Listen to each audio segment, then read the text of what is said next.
Shadowverse. Blaze and the self-fulfilling prophecy. Dot. Dot. Dot. Blaze looks out of the dusty window of the desert as they speed along at 80 miles per hour in pursuit of a vehicle. Looking back at the Humvees, the occupants grow nervous. "We're almost there, my friend. Don't worry. Our forces will wipe out the lead vehicle as we enter the city. Then we move in on foot and finish them off as our friends block the rear escape." The driver glances at him. "The Americans are well armed and may have reinforcements close by, so we need to do this quickly regardless." Dot. Dot. In the Humvee following the lead, Blaze listens in his earpiece. Unknown number of Charlies ahead in thermal imaging and neutrino scanners. There's an issue with the readings that is an area of concern, however the mission is still a go. Stay vigilant out there, soldier. When you and your team return, we will debrief and go over our next assignment in the Amazon. The voice pauses as they near Vercumel. "Okay, city is dead ahead.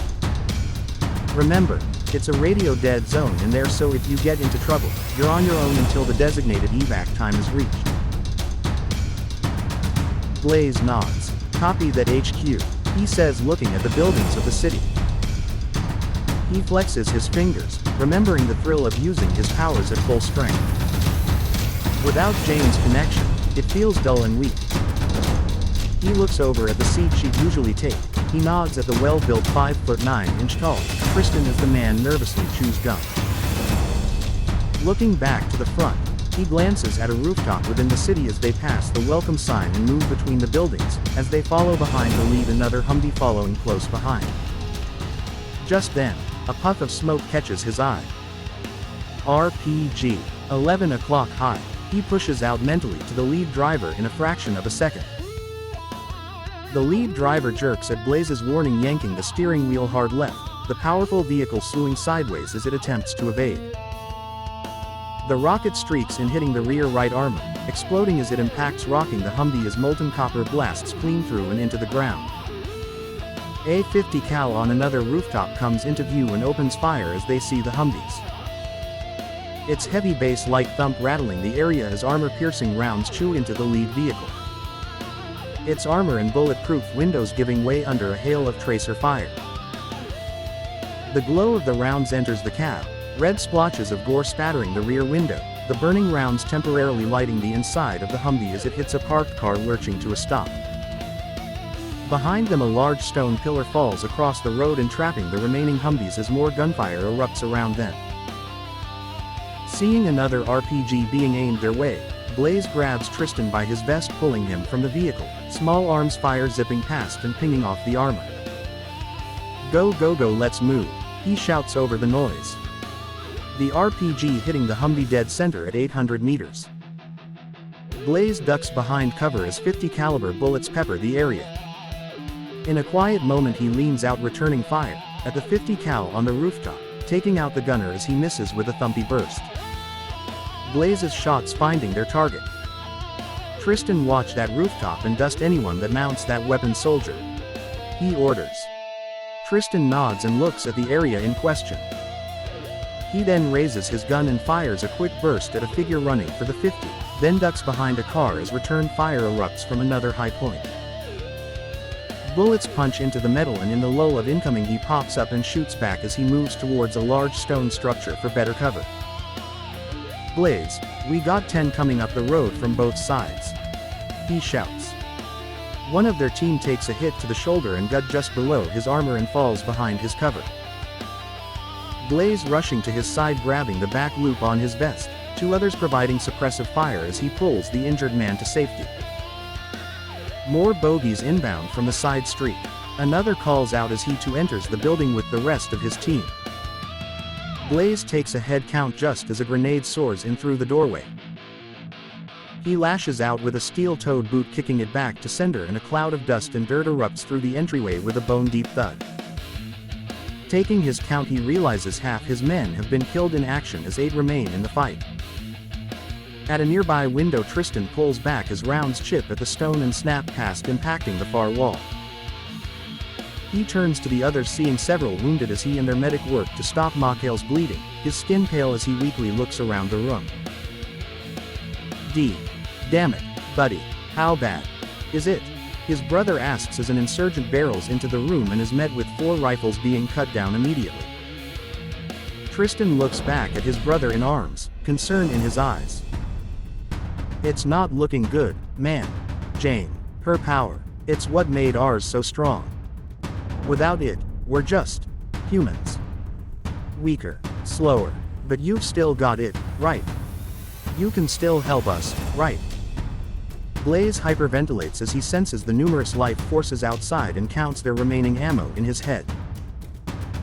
I don't know. There's so many. We don't even have enough bullets and my energy isn't enough to be useful much. He responds.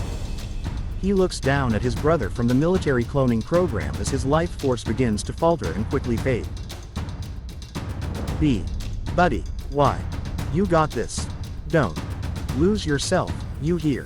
He says as his last breath and spark of life leaves on his last word. Blaze sits back on his feet as his mind goes numb and the chaos reaches a fever pitch around him. He leans against the wall of the building, taking in deep breaths as he tries to calm his racing mind and focus on the situation at hand. He looks at the others in the room, their eyes wide with fear and determination.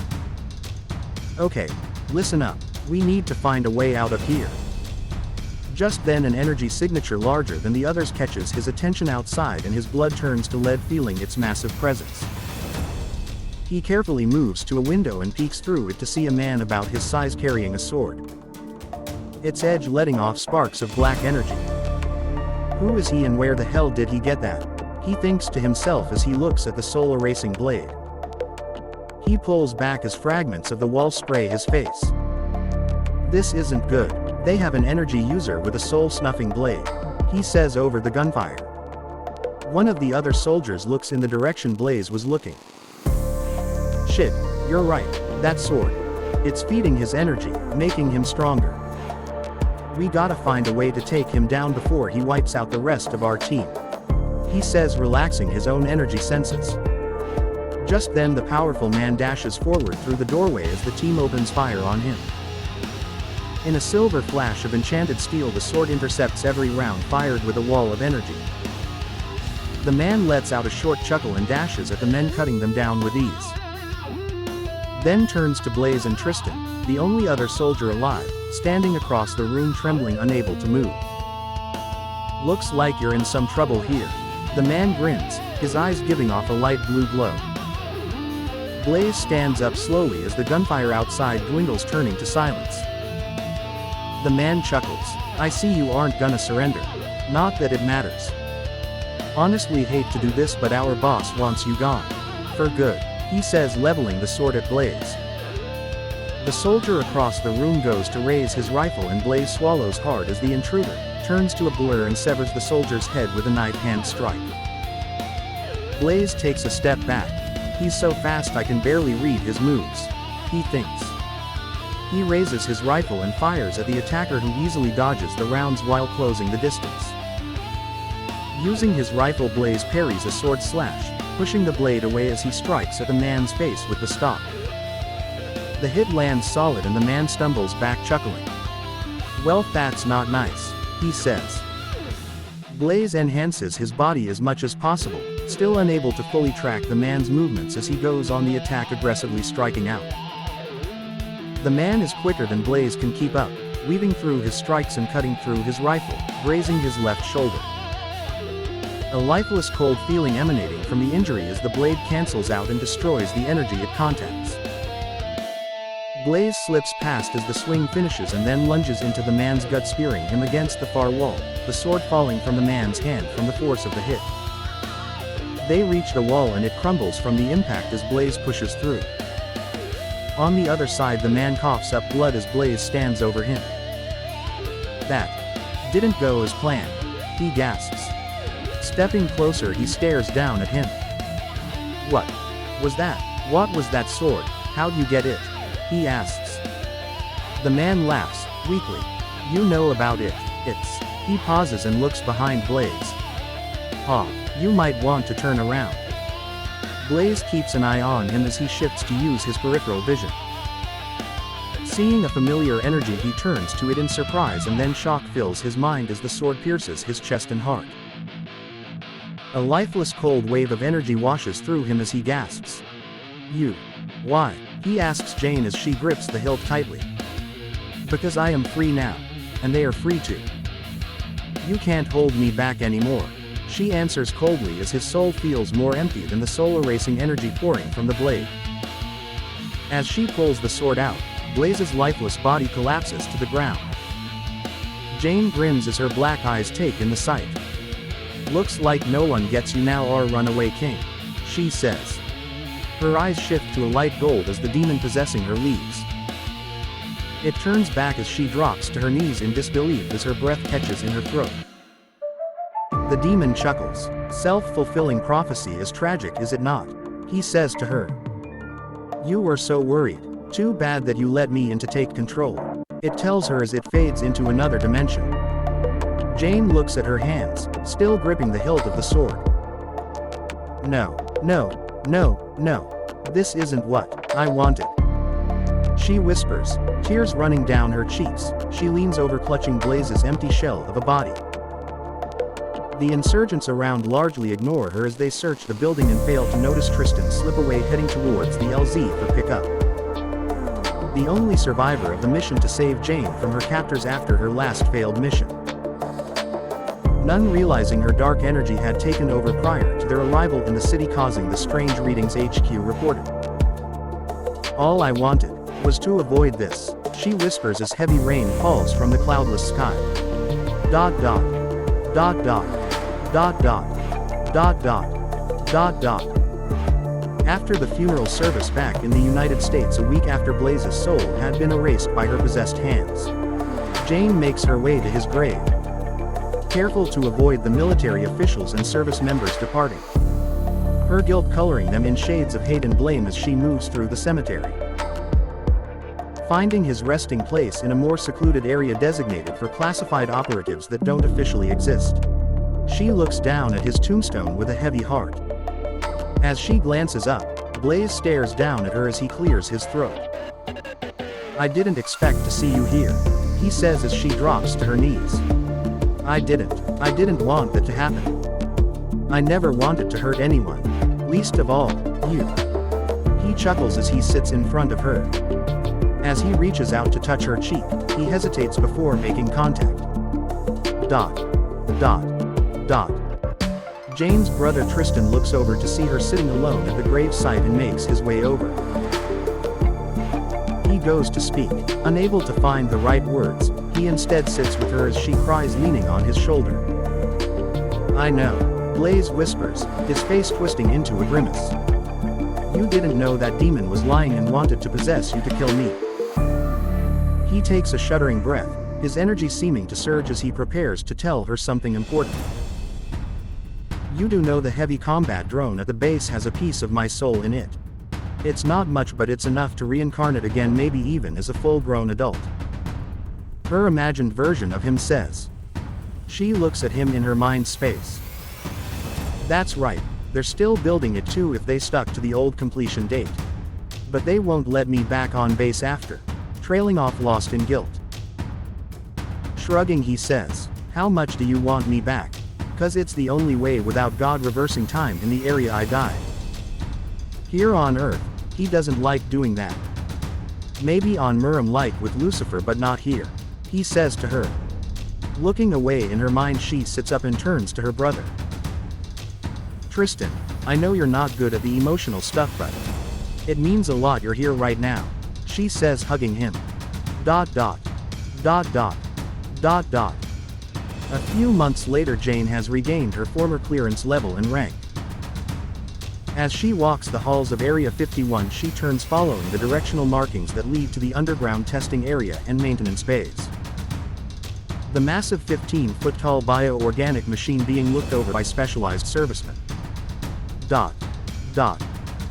A few minutes later, she steps into the maintenance bay, eyeing the combat drone with a newfound sense of purpose. Her hands clench at her sides as she approaches the hulking machine, its metallic skin gleaming dully in the artificial light. One of the servicemen looks up at her as she draws near. A red-haired woman leading the biotech research on base steps forward. "How's the day treating you, Sergeant Major?" she asks. Jane smiles softly. "It's good, Dr. Rembrandt. I'm here to request access to the drone for some personal maintenance," she says, her eyes never leaving the massive machine. Rembrandt glances at the drone, then back at Jane. "Oh," Rembrandt says, raising an eyebrow. "And what kind of maintenance would that be, Sergeant Major?" she asks, carefully. Jane takes a deep breath, preparing to tell the truth. "I want to speak with it." Rembrandt chuckles. "It doesn't really converse, but okay, maybe we can gauge its cognitive abilities and determine if it's conscious or not," she says. Jane smiles a little. "That's the idea," she tells her, then thinks to herself. "Will it even matter if it's alive or not?" Dot. Dot. Dot. Minutes later, the combat drone comes online, shifting around as its synthetic muscle, motors and hydraulics warm up from the energy coursing through it. Jane steps forward, standing before the combat drone. Its eyes glow a deep red, and she feels the weight of its scrutiny. She takes a deep breath and speaks, carefully enunciating each word. "My name is Jane. I am a member of the Shadow Seed program and wish to know," she starts to say, but the drone raises a hand as it scans her with its sensor arrays. Taking a step back, it moves its face guard into place. "Based on your vitals and organic secretions, your intent seems hostile, Sergeant Major. May I ask why?" She takes a step back in surprise. "Okay, I see you got me. It's not like that though." The drone nods in acknowledgement. "I apologize if I seem aggressive. I'm just nervous, trying to protect myself," it says, and she winces inside. Rembrandt raises a brow, watching the interaction with intrigue and slight confusion as she glances between them and studies the data at her workstation. Studying the bioorganic machine for a moment, she asks, "Do you ever dream while you're in standby and powered down?" The combat drone tilts its head curiously, the glow of its red eyes swirling for a moment. "I suppose I could say I have imagings, in that state, if you will," it replies. "However, it's not quite the same as a living organism experiencing dreams." Jane and the researchers look at each other in shock for a moment, and then she turns back to the drone. "Can you explain your imaginings for the researchers?" she asks it. The combat drone hesitates for a moment, considering the request. Finally, it says, "Very well. If it will help the researchers understand the nature of my cognitive processes, I will share." It pauses, and then begins to describe what it experiences during its standby mode. After the combat drone finishes speaking, Rembrandt pulls Jane out to the hall and they walk a good distance away from the combat drone's maintenance bay. "Jane, that machine shouldn't know what we said while it was in standby. It might be sentient. This could change everything. The ethical problems are a nightmare, yet alone if it has free will to do as it pleases. This is very new and untraveled territory." She pauses, growing sad. "But it's top secret, so no one will know it was us." Jane nods. "Yeah, that does kinda suck. What will top brass do with it though?" she asks, feeling more conflicted. Rembrandt shakes her head. "That, my dear, is an excellent question. And one that is very far above my pay grade. But I do know this. If it has memories of conversations we had while it was in standby, it could change everything." She pauses, looking into Jane's eyes. Jane shifts nervously. "Why is that?" She sits at a nearby table as the researcher continues. "Well, if it can remember our conversations while it was in standby, it could." She, struggling to find the words. "It could use that information against us. And it has a wireless link to our systems that can access sensitive information. It might know it has a piece of Blaze and why you really wanted to see it as well." Jane glances away. I can't take it out if it's really conscious and has feelings. Blaze would be so disappointed in me. And it hasn't done anything to hurt anyone," she says, growing distressed. Rembrandt nods slowly. "I understand that. And you're right, we shouldn't take life lightly, even machine life. But if it is sentient, which is very likely the case, and it remembers us talking, it could be a huge danger to us all. Jane gasps. I forgot all about that. The dark energy and its link to the dark void, the same that's latched onto my and Blaze's energy. Hopefully, since it's a machine, no demons can possess it, she says. There's no way to know for sure if that's the case, Rembrandt tells Jane bluntly. But we need to do something about this. The longer we leave it there, the more danger we could be in. I'll see if I can't get it powered down and remove its processing core. Wait, what? Jane snaps, alarmed. You can't just turn it off. That would be like murder. Dot. Dot. Dot. The researcher sighs. We wouldn't actually turn it off. We'd just transfer its consciousness to a different drone body. We have another powered by a shard of Makael's soul but no core. Something less powerful and without any weapons systems. The combat drone hears through an undetectable connection to the smartwatch Rembrandt is wearing. It turns its head towards the researchers as they go about their work. Dot. Dot. Dot. Jane frowns, but nods slowly. I guess. If it can just switch to another body and it's not going to be in any pain. I don't know, just please make sure it's safe for it, and just then a large explosion rattles the underground base. Looking back towards the direction of the maintenance bay for the combat drone, Rembrandt gasps as Carl or the combat arsenal response lead. The bioorganic drone appears through the dust and debris, raising its weapons at them. Jane feels a surge of adrenaline and fear as she enhances her perception. The energy bolts and tracer projectiles seem to move at a fast bird's pace towards them, grabbing Rembrandt.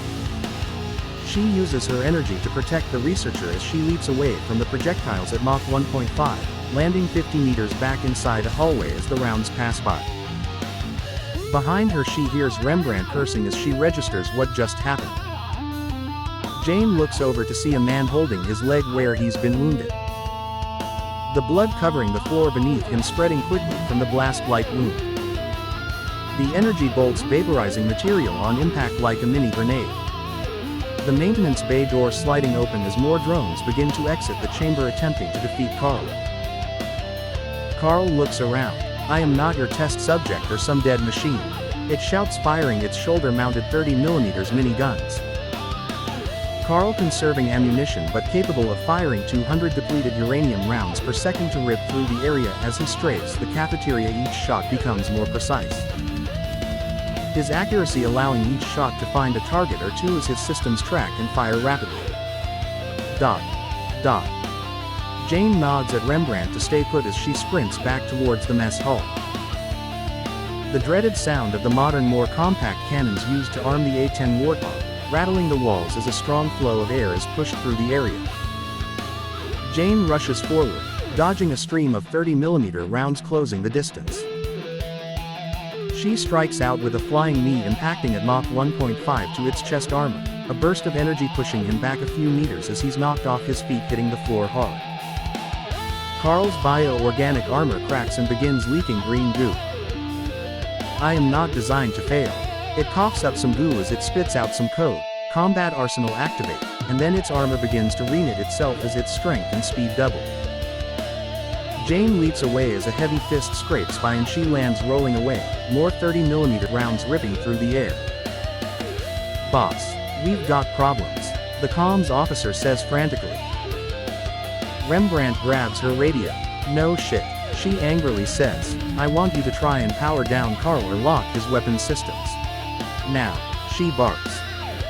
The comms officer quickly relays the orders as the drone squad, unconnected to wireless data, gets to work. Several drones begin to focus their small yet powerful weapons on Carl while others start to try and jam its communications and sensors. Their 7,000 foot per second depleted uranium 7.62 and 50 caliber bullets chewing slowly into Carl's armor, though they only ping off or dig in a few millimeters.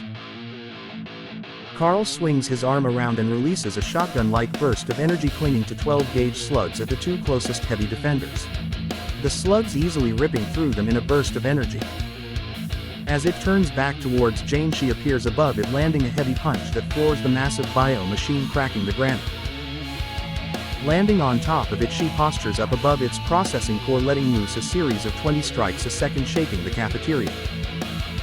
Carl lurches into a roll and she jumps away as it climbs to its feet, struggling to get up a moment.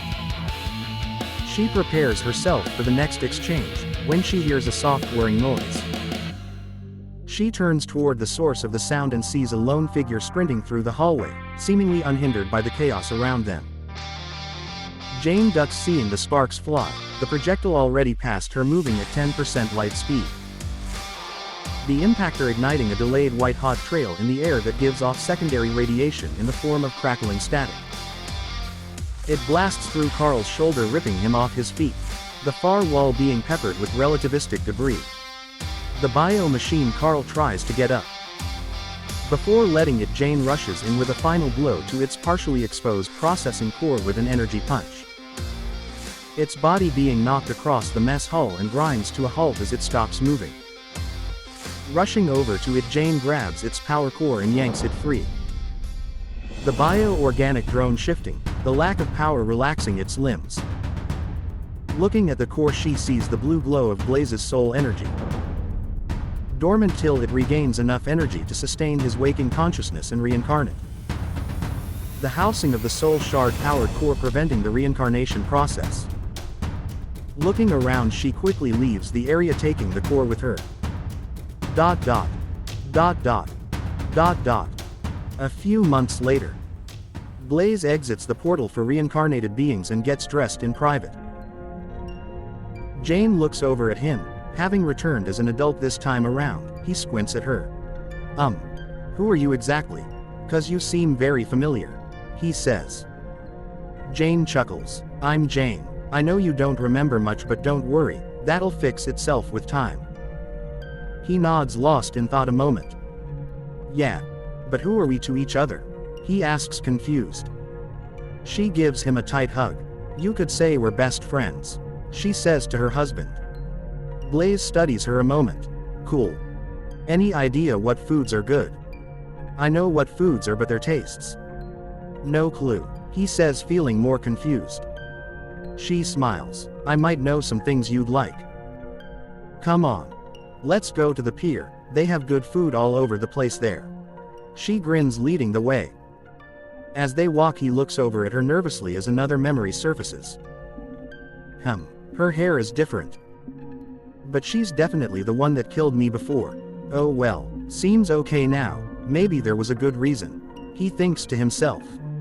She glances over at him with a small smile. Oh, you know me. I've been through a few changes, she says lightly. But we'll have plenty of time to catch up on everything. For now, just enjoy being alive again, she says, having read his mind for the first time in centuries. He looks at her. I think I'm gonna need Death Reaper back as well. I can't trust you with it, he says. Looking at him in shock, she holds out her hand and a white energy moves between them, turning over ownership of Blaze's prize for defeating the Grim Reaper in battle but sparing his life. ... Shadowverse. Blaze and the prototype. Blaze looks across the testing range at the 15-foot-tall humanoid drone making its way towards him. Can't really use energy against it. Guess I just have to use something else, he says to himself as he checks his sidearm, an FN-57 converted into a railgun. He chuckles. Standard ammo can be used, but I've got armor penetrators at 30,000 feet per second. He checks his rifle, thinking to himself, modern M4 converted to fire energy bolts. Not very good against armor it's got, he sighs. Moving towards the drone, he raises his rifle, firing a few shots as it doesn't even seem to notice. The energy bolts bouncing off its energetic field harmlessly. It lifts its left arm and fires a plasma cannon blast in his direction, the heat washing over him as the wind from the explosion throws him off his feet. Rolling away as he lands, a stream of 20mm rubber bullets smashes into the ground. He darts forward, evading the incoming fire, slipping past as he slides in the dirt. The drone's guns losing sight in its blind spot, He slides to stop just feet away, raising his 5.7. Firing a few shots, the impactors create trails of fire in the air as they hit two forward-facing sensor arrays. Diving between its legs, he avoids a ground-shattering fist, rolling up into a shooting position, disabling the shoulder cannons as he aims for the gaps, exposing vital connective elements. The drone swings around with a limb and he fires at the thinly armored area of its joint, then leaps away as the heavy fist impacts like a small meteor. The drone giving chase, the arm hangs uselessly. Blaze dodges around the flailing mech. His 5.7 shots flying true, scoring hits on the mechanical joints and hindering vital connections. The drone staggers, unable to see as Blaze takes out the last of its sensors. Rushing forward, he leaps over a blind swipe and jumps off the arm towards its head, landing on its armored collar. Aiming his FN 5.7 down into the beast, pulling the trigger 5 times. There's a burst of fire and smoke, the machine stumbling. As it falls to the desert floor, Blaze rolls away into his feet, looking at his defeated opponent. Just then his earpiece buzzes. Was that necessary? We kinda needed that experimental tech. You're gonna regret this, soldier. Your next mission is the Amazon, but now after that's taken care of, you're to go back to Earth Murim and check on the treaties. Blaze sighs. Seriously, come on. I just got back to this world like 2 weeks ago. Besides, didn't you say they were doing well not long ago? An issue has arisen that might need our intervention. We were gonna send our drone you just destroyed. Now you have to go. Blaze crosses his arms. And what would need a drone that can pulverize a modern tank? To investigate it exactly, he asks. That's the issue. We don't know. Blaze shakes his head and makes his way to his quarters where Jane is waiting. He pauses a moment. Oh yeah, Larissa McAlpin, I think. Why is she trying to change her name? He thinks to himself as he sees her hair is now dyed red as well.